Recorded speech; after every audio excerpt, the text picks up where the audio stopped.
From the outside, it's a lovely Hoover home built in the 60s, but within 30 days of moving in, the Earlys started getting sick. It was pretty quick. I would say within a couple of weeks, our daughter got this lingering cough, was always getting ear infections. Kendall started experiencing some cardiac issues, and then every couple of weeks I would just get this like weird nighttime cough.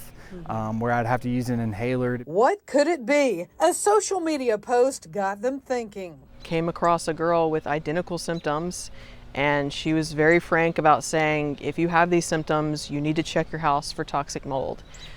So I did. I ordered tests that day. At-home tests like these confirmed their fears, and they called in professionals. That the levels in our house were actually 500 times above normal. The family was told to leave immediately and leave everything behind. We have found all the places that it's hiding, essentially. There is no visible mold. I think that's the scariest part of all, is that it's all hidden. You feel helpless in the moment when it's happening. It never crossed my mind.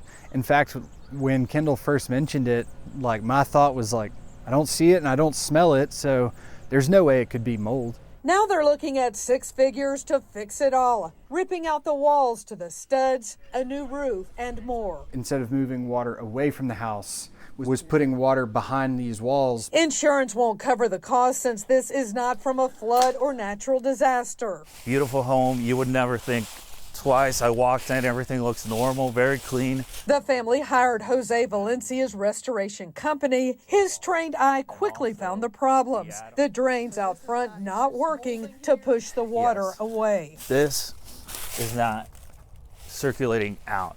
Leaks in the roof, and in addition, pulling on the roof to create a gap, allowing water to pour into cavities in the wall. The worst area is around back. There's 90,000 count of spores.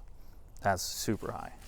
It's usually between 200 and 500. And down in the basement. There's spores everywhere right now. Valencia says a home inspector won't necessarily catch all of this. You need to ask specifically for a mold test. A long exposure to mold at any age can be very dangerous. Valencia explains mold issues are more common than you think. These photos show a job they worked at an apartment complex. As for the Earlys. And so your house sitting here now, is it worthless?